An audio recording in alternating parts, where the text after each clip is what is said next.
ఈ యొక్క వాక్య పరిచర్యను ప్రారంభించుకుందాం. మహాపరిశుద్ర ప్రేమ కనికరం గల దేవ నా యేసయ్య, ఎదుగునైనా మీ యొక్క ప్రాముఖ్యమైన ఆరాధనలోనికి ప్రభువా అయ్యా నడిపించబడటానికి ప్రభువా మీ లేఖనాల ద్వారా ప్రభువా మీ బిడ్డలైన మమ్మల్ని అందరినీ దర్శించమని ప్రభువా ప్రార్థిస్తున్నాను తండ్రి. అయ్యా మా శరీరమును అపాదము చేసుకొనుక ప్రభు యేసు ఎదుగునైనా ఆత్మ ద్వారా మీరు నడిపించమని పరిశుద్ధాత్మ దేవ ఆత్మ సహాయము దయచేయమని ప్రభువా అయ్యా ఎదుగునైనా ప్రభా మీ రెక్కల చాటును మరుగుపరుచుకొని అయ్యా ఎదుగునైనా మీ మాటలు ప్రభా మా ఎడల ప్రభు యేసు ఎదుగునైనా స్థిరపరచమని అయ్యా ఎదుగునైనా క్రమమైన ఆరాధనలో ప్రభ మిమ్మల్ని మహిమపరిచే బిడ్డలుగా ఉండటానికి ప్రభ మమ్మల్ని అందరినీ మీ స్వాధీనంలో పరుచుకొని అయ్యా మీ ఆత్మ ద్వారా నడిపించుకోమని మీకే మహిమ ఘనత ప్రభావం ఆరోపిస్తూ యేసయ్య నామములో అడుగుతున్నాను నా ప్రియ పరలోకపు తండ్రి, ఆమేన్.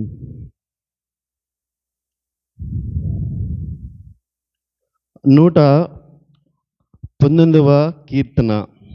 ఈ యొక్క కీర్తన మనకి 22 భాగాలుగా విభజించబడింది. ఈ యొక్క కీర్తన 22 భాగాలుగా విభజించబడింది. ప్రతి ఒక్క భాగంలో 8 వచనాలు ఉంటాయి. ప్రతి ఒక్క భాగంలో ఇది హిబ్రూలో లిఖించబడిన కీర్తన, హిబ్రూ గ్రంథంలో లిఖించబడిన కీర్తన. అయితే ఇక్కడ మొదటగా మనకి 119లో మొట్టమొదటి లైన్లో ఉన్న మాట ఆలేఫ్. ఆలేఫ్ అంటే ఒక దేవుడు అని దానికి అర్థము. అయితే ఇక్కడ మనము ప్రాముఖ్యంగా ఈరోజు ధ్యానించుకోబోచున్నగా కీర్తనకారుడు ఈ కీర్తన ద్వారా తెలియచేస్తున్న ప్రాముఖ్యమైన మాట, పరలోకంలోనికి ఎవరు చేర్చబడతారు, పరలోకానికి చేర్చబడేవారు ఎలా ఉంటారు, ఎవరు పరలోకానికి చేర్చబడతారు, ఎవరు అర్హులు అని ఇక్కడ కీర్తనకారుడు తెలియచేయడం అయింది. అయితే మనము చూసుకుంటే యెహోవా ధర్మశాస్త్రము అనుసరించి నిర్దోషముగా నడుచుకునేవారు ధన్యులు. ధన్యులు అంటే ఎవరు? మనం ఒకసారి చూసుకుంటే ఎవరు ధన్యులు? ధన్యులు ఎవరంటే దేవుని ద్వారా ఆశీర్వదించబడిన, ఆయన అన్ని విధములుగా ఆశీర్వదించబడిన వారు ధన్యులు. దేవునిలో ఆయన ఆత్మ చేత నడిపించబడే వాళ్ళు ధన్యులు అని ఇక్కడ మనము చూసుకోవచ్చు. అయితే మనము ఇక్కడ ప్రాముఖ్యంగా గమనిస్తే యెహోవా ధర్మశాస్త్రమును అనుసరించి నిర్దోషముగా నడుచుకునేవారు ధన్యులు. ఎవరు ధన్యులు అంటే యెహోవా ధర్మశాస్త్రమును అనుసరించి నిర్దోషముగా నడుచుకునే వాళ్ళు ధన్యులు.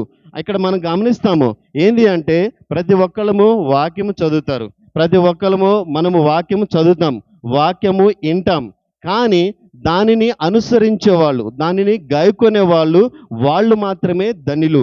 అలనాడు మన పితరులైన మనము ఆదాము అవ్వలు చూసుకుంటే వాళ్ళు దేవుని మాట విన్నారు, యెహోవా ధర్మశాస్త్రమును అనుసరించే వాళ్ళు. అంటే ధర్మశాస్త్రం అంటే ఇక్కడ ఎన్నో పర్యాయ పదాలు ఉన్నాయి. ఆయన ఆజ్ఞలు, ఆయన కట్టడలు, ఆయన విధులు, ఆయన మార్గాలు, ధర్మశాస్త్రం ఇవన్నీ అంటే దేవుని వాక్యము. ఇది పర్యాయ పదాలు. ఈ దేవుని వాక్యానికి సాదృశ్యంగా ఉన్నాయి. అంటే దేవుని మాట అలనాడు ఆదాము అవ్వ దేవుని మాట విన్నారు, దేవుని మాటను వాళ్ళు గుర్తుపెట్టుకున్నారు, దేవుని మాటను హృదయంలో చేర్చుకున్నారు. కానీ ఆ దేవుని మాటకు అనుకూలంగా వాళ్ళు ప్రవర్తించలేదు కాబట్టి పాపము జ్వరబడింది. ఆ పాపం అనేది ఈ లోకంలోనికి వచ్చేసింది. సో కాబట్టి మనం ఏంటంటే ఆయన దేవుని యొక్క ధర్మశాస్త్రమును అనుసరించే వారిగా ఉండాలి, ఆయన నిర్దోషముగా నడుచుకునే వారిగా ఉండాలి. అంటే దోషము లేని వారిగా మనము ఆయన ధర్మశాస్త్రాలను గాయకొని నడుచుకునే వారిగా ఉండాలి. అంటే మనము బైబిల్ చదువుతున్నాము, సో బైబిల్ దేవుని యొక్క మాటలు మనం వింటున్నాము, చదివేవారిగా మాత్రమే ఉంటున్నామా, వినేవారిగా మాత్రమే ఉంటున్నామా, దానిని హృదయాలలో చేర్చుకొని ఆచరించే వారిగా ఉండాలని దేవుని వాక్యం ఇక్కడ స్పష్టంగా తెలియజేస్తుంది. అయితే దేవుని యొక్క ధర్మశాస్త్రమును అనుసరించే వాళ్ళు, ఆ విధంగా ప్రవర్తించే వాళ్ళు పాపము చేయరు అని దేవుని వాక్యం ఇక్కడ స్పష్టంగా తెలియజేస్తుంది. అయితే మనం గమనిస్తే ఇక్కడ 2వ వచనంలో ఆయన శాసనములను గాయకొనొచ్చు, పూర్ణ హృదయముతో ఆయనను వెతుకువారు ధన్యులు అంటున్నారు. అంటే దేవునిని మనము ఏ విధంగా వెతకాలి, దేవునిని మనము నీ దేవుడైన యెహోవాను వెతుకుము అని ఇక్కడ మనము ద్వితీయోపదేశకాండము 4వ అధ్యాయం 29వ వచనంలో ఉంటుంది. నీ దేవుడైన యెహోవాను వెతికిన ఎడల నీ పూర్ణ హృదయముతో, నీ ఆత్మతో ఆయనను వెతికిన ఎడల ఆయన ప్రత్యక్షమవుతాడు అని అక్కడ స్పష్టంగా దేవుడు రాయించి పెట్టాడు. దేవుడు నువ్వు పూర్ణ హృదయముతో మనం వెతికే వాళ్ళకి ఎట్లా ఉంటున్నాము, ఆయన దొరుకుతాడో లేదో అనే అపనమ్మకముతో వెతికే వాళ్ళు ఉంటారు. అంటే ఖచ్చితత్వంతో ఆయన కంపల్సరీ నాకు దొరకాలి అనే ఖచ్చితత్వంతో వెతికే వాళ్ళు ఉంటారు. ఆయన వెతుకుతాడేమో, ఆయన దొరుకుతాడేమో అనే ఆ ఉద్దేశంతో వెతికే వాళ్ళు ఉంటారు. అనేక విధాలు ఉన్నాయి. కానీ ఆయనని వెతికే వాళ్ళు ఏ విధంగా ఉండాలంటే పూర్ణ హృదయముతో, పూర్ణ బలముతో, పూర్ణ ఆత్మతో, పూర్ణ వివేకముతో ఆయనను వెతికిన ఎడల ఆయన ప్రత్యక్షమవుతాడు. ఆయన ప్రత్యక్షమైతే ఏమవుతుంది? ఆయన మన ఎడల మనము వెతికినప్పుడు ఆయన ప్రత్యక్షమైతే ఏమవుతుంది? మనకి సమాధానం కలుగుతుంది, మనకి నెమ్మది కలుగుతుంది, మనకి సంతోషం కలుగుతుంది, సంపూర్ణమైన ఆనందం కలుగుతుంది. ఆయన రాజ్యానికి వారసులుగా అయిపోతాం. అప్పుడు మనకి ఏమవుతుందంటే మనము ధన్యులము అని దేవుడు ఇక్కడ సెలవిస్తున్నాడు. ఇక్కడ కీర్తనకారుడు రాస్తూ ఉన్నాడు. సో కాబట్టి మనము ఏ విధంగా వెతకాలి అనేది కూడా మనము చూస్తూ ఉన్నాము. అయితే వారు ఆయన మార్గములలో నడుచుకొనుచు ఏ పాపమును చేయరు. ఆయన మార్గాలను నడుచుకునే వాళ్ళు ఏ పాపము చేయరు అని ఇక్కడ సెలవిస్తున్నాడు. అయితే 4వ వచనంలో నీ ఆజ్ఞలను జాగ్రత్తగా గైకొనవలనని నీవు మాకు ఆజ్ఞాపించుచున్నావు. నీ ఆజ్ఞలను, దేవుడు తన ఆజ్ఞ అంటే ఏంటి? ఆజ్ఞ అంటే శాసనము, కట్టడ అంటే ఏంటి? ఆజ్ఞ అంటే ఏంటి? ఆజ్ఞ అన్న, శాసనం అన్న, కట్టడ అన్న 100% దానిని మనము నెరవేర్చవలసినది ఆజ్ఞ. మనము ఖచ్చితంగా చేయాలి అని ఒక తీర్మానము, ఒక బిల్ పాస్ అయితే దానిని శాసనం అంటారు, దానిని ఆజ్ఞ అంటారు. అంటే 100% మనము దానిని అనుసరించాలి, దానిని ఫాలో అవ్వాలి. సో మనము ఆజ్ఞ దేవుడు ఇచ్చాడు. సో దేవుడు మనకి అక్కడ మోషే ద్వారాగా కొన్ని ఇశ్రాయేల్ ప్రజలు కొన్ని ఆజ్ఞలు ఇచ్చాడు. ఆజ్ఞలు ఇచ్చినప్పుడు ఆ ఆజ్ఞ అతిక్రమమే పాపము. సో దేవుడు ఏమంటాడంటే ఆజ్ఞలను కంపల్సరిగా మనము గైకొనాలి అనేది ఇక్కడ చూస్తున్నాము. నీ ఆజ్ఞలను జాగ్రత్తగా గైకొనవలనని నీవు మాకు ఆజ్ఞాపించున్నావు. దేవుడు మనకు ఆజ్ఞాపించాడు, నా ఆజ్ఞలను మీరు జాగ్రత్తగా గైకొనాలి అని దేవుడు ఆజ్ఞాపిస్తున్నాడు. ఆజ్ఞ అంటేనే కంపల్సరిగా పాటించవలసింది. కాబట్టి ఇక్కడ మనం గమనిస్తే దేవుడు ఏమంటున్నాడంటే నేను తప్ప నీకు వేరొక దేవుడు ఉండకూడదు, ఇదొక ఆజ్ఞ. నువ్వు పరలోక మందునైనను, నువ్వు భూలోక మందునైనను, భూమి కింద ఉన్న నీళ్ళలో అయినను దేనిని విగ్రహాలుగా నువ్వు చేసుకోకూడదు, దేనికి నువ్వు సాగిల పడకూడదు అని ఇక్కడ ఆజ్ఞగా చెప్తున్నాడు. నువ్వు వ్యభిచరించకూడదు, నరహత్య చేయకూడదు, నీ యొక్క పొరుగు వాని మీద అబద్ధ సాక్ష్యం పలకకూడదు, నీ పొరుగు వాని దేనిని నువ్వు ఆశించకూడదు. ఇవన్నీ దేవుని ఆజ్ఞలు. అయితే శాస్త్రంలో ఒక ఆయన వచ్చాడు. శాస్త్రంలో ఒక ఆయన యేసు ప్రభువుని అడుగుతున్నాడు, ఆజ్ఞలలో ప్రాముఖ్యమైన ఆజ్ఞ ఏది అని అక్కడ శాస్త్రులలో ఆయన వచ్చి అడుగుతున్నాడు. అడిగినప్పుడు యేసు ప్రభు వారు చెప్తున్నారు, అయితే నిన్ను వలె నీ దేవుడైన యెహోవాను నేనే, అంటే నీ పూర్ణ ఆత్మతో, నీ పూర్ణ బలముతో, నీ పూర్ణ శక్తితో, నీ పూర్ణ వివేకముతో నీ తండ్రి అయిన దేవునిని ప్రేమించాలి అని అది మొదటి ఆజ్ఞగా ఉంది. నిన్ను వలె నీ పొరుగు వారిని ప్రేమించవాలి అని రెండవ ఆజ్ఞగా, ఈ 2 ప్రాముఖ్యమైన ఆజ్ఞలు అని దేవుడు అక్కడ యేసుప్రభువు వారు సెలవిచ్చారు. సో కాబట్టి మనం ఏం చేయాలంటే ఆజ్ఞలను అనుసరించేవారుగా, ఆజ్ఞలను గైకొనే వారిగా మనము ఉండాలి. ఆజ్ఞలను గైకొనొచ్చు నిర్దోషంగా నడుచుకునే వారిగా ఉండాలి. అటువంటి వారినే దేవుడు పరలోక రాజ్యంలోనికి వారసులుగా, అర్హులుగా చేస్తానని ప్రాముఖ్యంగా చెప్తున్నాడు. సో 101వ కీర్తన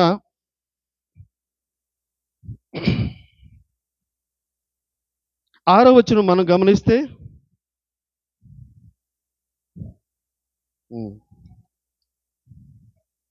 చాలా సిస్టమ్, నా యొద్ద నివసించినట్లు, ఎవరి యొద్ద నివసించినట్లు అండి?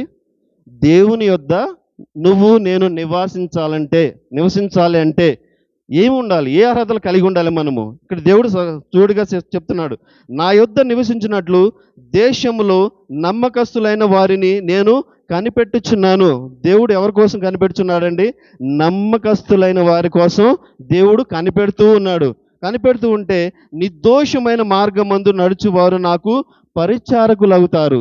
ఎవరు పరిచారకులు అవుతారు? దేవునికి నమ్మకస్తులైన వారు ఎవరు అంటే ఆయన ఆజ్ఞలను అనుసరించేవాళ్ళు, పాపము చేయని వారు, నిర్దోషమైన మార్గాలలో నడిచే వాళ్ళ కోసం దేవుడు ఏం చేస్తున్నాడంటే ఎదురు చూస్తూ ఉన్నాడు. అయితే ఇక్కడ నా యొద్ద నివసించినట్లు దేశంలో నమ్మకస్తులైన వారిని నేను కనిపెట్టుచున్నాను. దేశంలో నమ్మకస్తులైన వారి కోసం దేవుడు కనిపెడుతూ ఉన్నాడు. అదేవిధంగా నిర్దోషమైన నిర్దోష మార్గం మందు నడుచువారు నాకు పరిచారకులు అవుతారు. ఎవరు అంటే ఆయనకు సేవకులు అవుతారు. నిర్దోషమైన మార్గంలో వాళ్ళు నడిచే వాళ్ళు ఎవరవుతారంటే సేవకులు అవుతారు. అంటే ఆయన పరిచారకులు అవుతారని ఇక్కడ దేవుని వాక్యము సెలవిస్తుంది. అయితే దేవుని ఇక్కడ గమనిస్తే యోహాను సువార్త 14వ అధ్యాయము 3వ వచనంలో ఒక్కసారి మనము గమనిస్తే,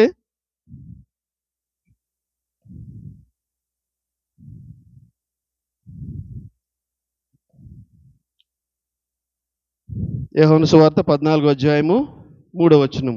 నేను వెళ్ళి మీకు స్థలము సిద్ధపరచిన ఎడల నేనుండు స్థలములో మీరును ఉండులాగున మరలా వచ్చి నా యొద్ద నుండుటకు మిమ్మును తీసుకొని పోవుదును. చాలు సిస్టర్. ఇక్కడ నేను వెళ్ళి మీకు స్థలము సిద్ధపరచిన ఎడల నేనుండు స్థలములో మీరును ఉండులాగున మరలా వచ్చి నా యొద్ద నుండుటకు మిమ్మును తీసుకొని పోదును. యేసయ్య వెళ్ళారు. ఎక్కడికి వెళ్ళారు? పరలోకానికి వెళ్ళారు. పరలోకానికి వెళ్ళిన యేసు ప్రభువారు మళ్ళీ వస్తానంటున్నారు. మళ్ళీ ఎందుకు వస్తారు?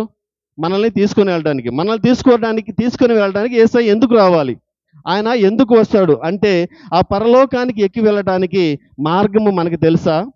ఆ పరలోకానికి ఏ విధంగా వెళ్ళాలి? నేనే మార్గమును, నేనే జీవమును, నేనే సత్యమును, నా ద్వారా తప్ప ఎవడును నా తండ్రి యొద్దకు రాలేడు అని దేవుడు ఇక్కడ సూటిగా చెప్తున్నాడు.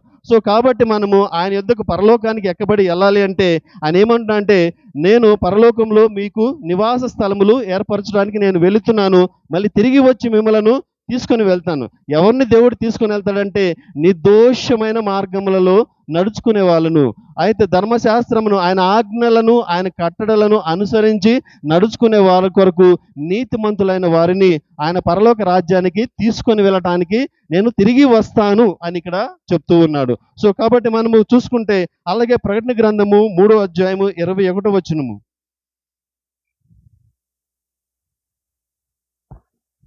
నేను జయించి నా తండ్రితో కూడా ఆయన సింహాసనమునందు కూర్చుండి ఉన్న ప్రకారము జయించు వానిని నాతో కూడా నా సింహాసనమునందు కూర్చుండనిచ్చేదను. చాలు సిస్టర్. నేను జయించి అంటే దేవుడు దేన్ని జయించాడంటే అపవాదిని జయించాడు, శత్రువుని జయించాడు, ఆయన లోకమును జయించాడు. సో ఇక్కడ నేను జయించి నా తండ్రితో కూడా ఆయన సింహాసనమందు కూర్చుండి ఉన్న ప్రకారము జయించు వానిని నాతో కూడా నా సింహాసనమునందు కూర్చుండనిచ్చేదను. దేవుడు తనతో పాటు తన పరలోక రాజ్యానికి ఎవరిని ఇస్తారంటే నిర్దోషమైన మార్గములలో నడుచుకునే వాళ్ళను, నీతిమంతులమైన వారిని, అలాగే లోకంలో ఉన్న వాటిని జయించే వారిని. మీరు ఈ లోకంలో ఉన్నదానినైనను ప్రేమించకుడి. లోకమును ప్రేమించే వారిని దేవుడు ప్రేమించుడు. లోకంలో ఉన్నదంతా శరీరాశ, నేత్రాశ, జీవపు డంబము. సో అది దేవుని వలన కలిగినది కాదు, అది ఈ లోకం ద్వారా పుట్టిందే. కాబట్టి మనం ఏం చేయాలంటే లోకాన్ని జయించాలి, శరీరాశి జయించాలి, నేత్రాశ జయించాలి. అప్పుడే ఏం చేస్తారంటే దేవుడు తన యొక్క సన్నిధిలోనికి మనల్ని తీసుకుని వెళ్ళట్లేదు. సో కాబట్టి మనం చూసుకుంటే నేను జయించి నా తండ్రితో కూడా ఆయన సింహాసనం నందు కూర్చుని నా ప్రకారమును జయించు వానిని నాతో కూడా నా సింహాసనం నందు కూర్చుండనిచ్చేదను. లోకమును జయించే వారిని మాత్రమే దేవుని తన యొక్క సింహాసనం యందు కూర్చుండనిస్తానంటున్నాడు. అంటే ఏ విధంగా మన ఆత్మ అనేది దేవుని ఆత్మతో లింక్ అయి ఉండాలి, మన ఆత్మ దేవుని ఆత్మతో అనుసంధానమై ఉండాలి. అదే మన ఆత్మ లోక ఆత్మలతో కలిసిపోయి ఉంటే, లింక్ అయి ఉంటే ఏమవుతుందంటే లోకంలో పడిపోతాం, పాపంలో పడిపోతాం, శాపంలో పడిపోతాం. అలాంటి పరిస్థితుల్లో దేవుడు నిన్ను పరలోకానికి తీసుకుని వెళ్ళడానికి ఆయన అంగీకరించుడు. సో కాబట్టి మన ఆత్మ దేనితో మనము లింక్ అయి ఉండాలంటే దేవుని ఆత్మతో లింక్ అయి ఉండాలి.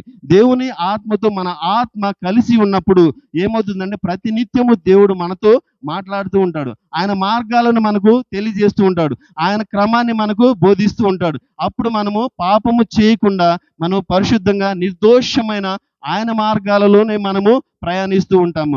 ఆయన యెహోషువతో చెప్తున్నాడు, నేను మోషేకు తోడైనట్లు నీకును తోడై ఉంటాను అని ఇక్కడ చెప్తూ ఉంటాడు. అయితే అక్కడ చెప్తున్నప్పుడు యెహోషువ గ్రంథము 1వ అధ్యాయము 4-5 వచనంలో ఉంటుంది.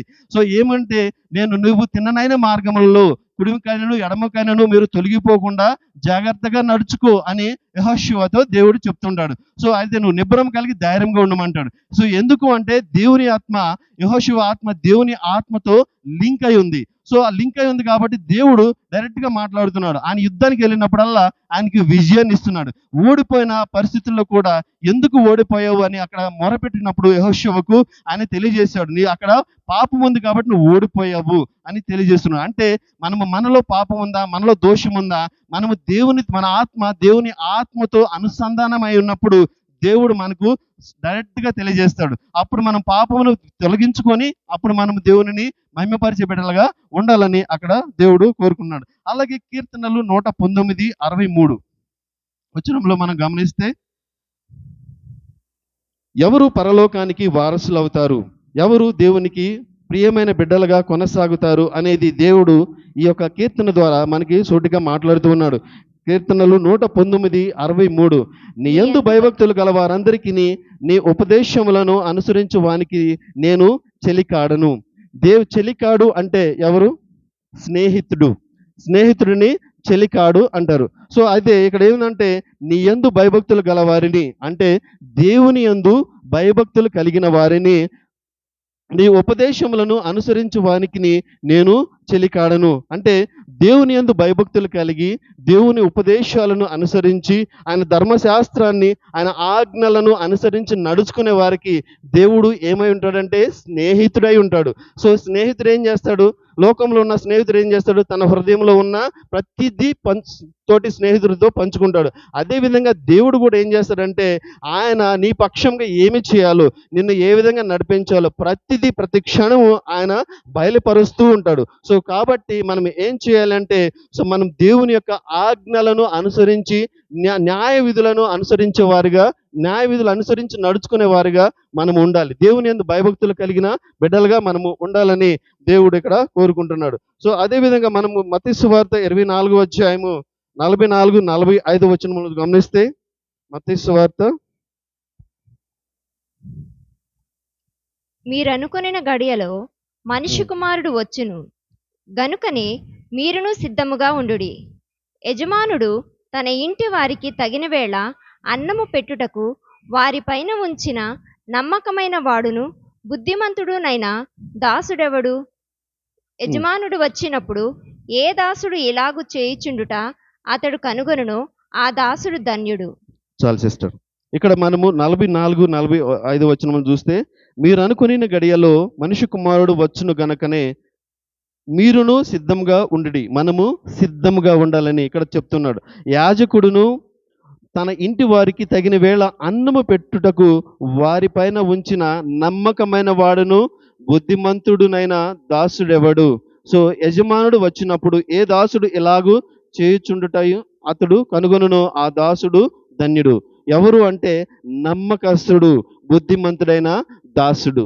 ఎటువంటి వాడు దేవుడు కోరుకుంటున్నాడంటే నమ్మకమస్తుడైన బుద్ధిమంతుడైన దాసుడిని కోరుకుంటున్నాడు. సో అటువంటి దాసుడిని ఆయన ధన్యుడు అంటున్నాడు. దేవుడే డైరెక్ట్ గా ధన్యుడు అని ఇక్కడ సెలవిస్తున్నాడు. అలాగే యోహాను సువార్త 12:26 వచనములో, ఒకడు నన్ను సేవించిన ఎడల నన్ను వెంబడింపవలెను. అప్పుడు నేను ఎక్కడ ఉందునో అక్కడ నా సేవకుడును ఉండును.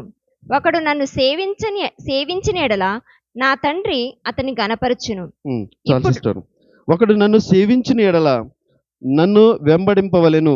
అప్పుడు నేను ఎక్కడ ఉండునో అక్కడ నా సేవకుడు ఉండును. దేవుడు ఎక్కడ ఉంటారండి? దేవుడు పరలోకంలో ఉంటారు. సో ఆయన సేవకులు ఎక్కడ ఉండాలి? పరలోకంలో ఉండాలి. పరలోకంలో ఉండాలంటే ఏ విధంగా ఉండాలి అంటే మనము ఆయన ఆజ్ఞలను అనుసరించే వారిగా ఉండాలి. ఆయన న్యాయ విధులను దాన్ని పాటించే వారిగా ఉండాలి. నీతి కలిగిన వారిగా, యథార్థమైన వారిగా మనము ఉండాలి అని ఇక్కడ చెప్తూ ఉన్నాడు. అయితే అప్పుడు నేను ఎక్కడ ఉందునో అక్కడ నా సేవకుడును ఉండును. ఒకడు నన్ను సేవించిన ఎడల నా తండ్రి అతని గణపరచును.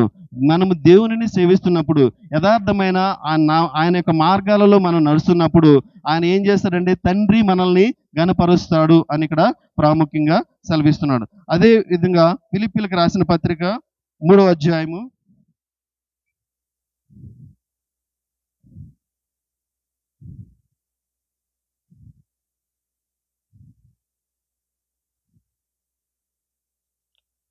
12-13 వచనములు ఒకసారి గమనిస్తే, ఇది వరకే నేను గెలిచితినని అయినను, ఇది వరకే సంపూర్ణ సిద్ధి పొందితినని అయినను నేను అనుకునుట లేదు గాని, నేను దేని నిమిత్తము క్రీస్తు యేసు చేత పట్టబడితునో దానిని పట్టుకొనవలనని పరిగెత్తుచున్నాను.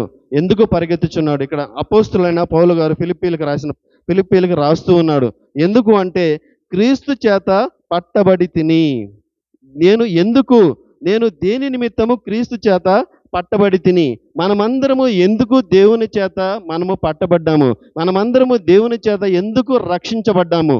ఎందుకు మనం రక్షణలోనికి వచ్చాము? దేవుడు ఎందుకు మనల్ని రక్షించాడు అంటే, మనం ప్రతి ఒక్క మనుషుని పట్ల దేవుని యొక్క ఒక చిత్తాన్ని కలిగి ఉంటాడు. దేవుడు ఒక తీర్మానం కలిగి ఉంటాడు. ప్రతి ఒక్క మనుషుడు తల్లి గర్భంలో రూపింపక మునుపే దేవుడు నిన్ను ఎరిగి ఉన్నాడు. నీ పక్షముగా ఒక ప్రణాళిక కలిగి ఉన్నాడు. సో నువ్వు ఏమి చేయాలి, ఆయన యొక్క పరిచర్యలో దేనిలో నువ్వు పాలి భాగస్తుడిగా ఉండాలనేది దేవుడు ముందుగానే నిర్ణయించాడు. అయితే క్రీస్తు యేసు చేత దేని నిమిత్తము క్రీస్తు యేసు చేత పట్టబడితునో దానిని పట్టుకొనవలనని పరిగెత్తుచున్నాను. దేని చేత నేను పట్టబడితునో దేవుని చేత, దానిని నేను చేయాలని నేను పరిగెత్తుతున్నాను. సో దేవుడు నన్ను ఎందుకు పట్టుకున్నాడు? దేవుడు నా కోసం ఎందుకు రక్తం కార్చాడు? దేవుడు నా కోసం ఎందుకు దెబ్బలు తిన్నాడు? ఎందుకు నన్ను రక్షించాడు? దాని పట్ల ఒక ప్రణాళిక కలిగి ఉన్నాడు. ప్రతి బిడ్డను రక్షించడానికి ఒక ప్రణాళిక కలిగి ఉన్నాడు. ఆ ప్రణాళికను మనము ఎరిగి ఆ ప్రణాళికను నెరవేర్చే బిడ్డలుగా మనము పరుగులు పెట్టే బిడ్డలుగా ఉండాలని ఇక్కడ చెప్తూ ఉన్నాడు. సహోదరులారా, నేను ఇది వరకే పట్టుకుని ఉన్నానని తలంచుకొనను. అయితే ఒకటి చేయుచున్నాను, వెనుక ఉన్నవి మరచి అంటే మనలో ఉన్న దేవుడు రక్షించక మునుపు మనలో ఉన్న పాపము, శాపము, దోషములు వాటన్నిటినీ మనము మరచి ముందున్న వాటి కొరకు మనము వేగిరపడుచు మనము వెళ్ళాలి. క్రీస్తు యేసునందు దేవుని ఉన్నతమైన పిలుపునకు కలుగు బహుమానము పొందవలనని గురి యొద్దకే పరిగెత్తుచున్నాము. అంటే మన యొద్ద ఉన్నది ఎవరు ఉన్నారు అంటే, మనము సులువుగా చిక్కులు పెట్టే పాపమును విడిచిపెట్టి విశ్వాసమునకు కర్తయు దానిని కొనసాగించువాడినని యేసు వైపు చూస్తూ, మన ఎదురుగా ఉన్న యేసు వైపు చూస్తూ మనము ఆయన ఆజ్ఞలను, ఆయన కట్టడలను అనుసరించి నిర్దోషమైన మార్గాలలో నడుచుకొనుచు మనము ఏ విధంగా ముందుకు కొనసాగాలి, దేవునిని చూస్తూ మనము ముందుకు కొనసాగాలని దేవుడు కోరుకున్నాడు. అటువంటి వారికే పరలోకంలోనికి ప్రవేశించడానికి యోగులుగా, అర్హులుగా దేవుడు చేస్తాడని ఈ విధంగా ప్రాముఖ్యంగా చెప్తూ ఉన్నాడు. సో అదే విధంగా మనం మళ్ళీ వెనక్కి కీర్తన 119 వస్తే చివరిగా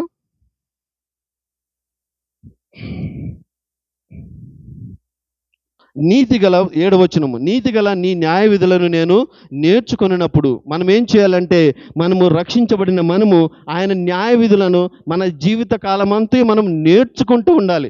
నేర్చుకుంటూ ఉంటాం అంటే ఏంటి అంటే, ఆయన యొక్క న్యాయ విధులను, ఆయన ఆజ్ఞలను మనము గైకొనుచు పాటించే వారిగా ఉండాలి. ఆయన వాక్యాలను మనము జీవిత కాలమంతా నిరంతర విద్యార్థిగా మనము నేర్చుకుంటూ దానిని అనుసరిస్తూ దాన్ని గైకొనుచు ఉండాలి అని ఇక్కడ చెప్తున్నాడు.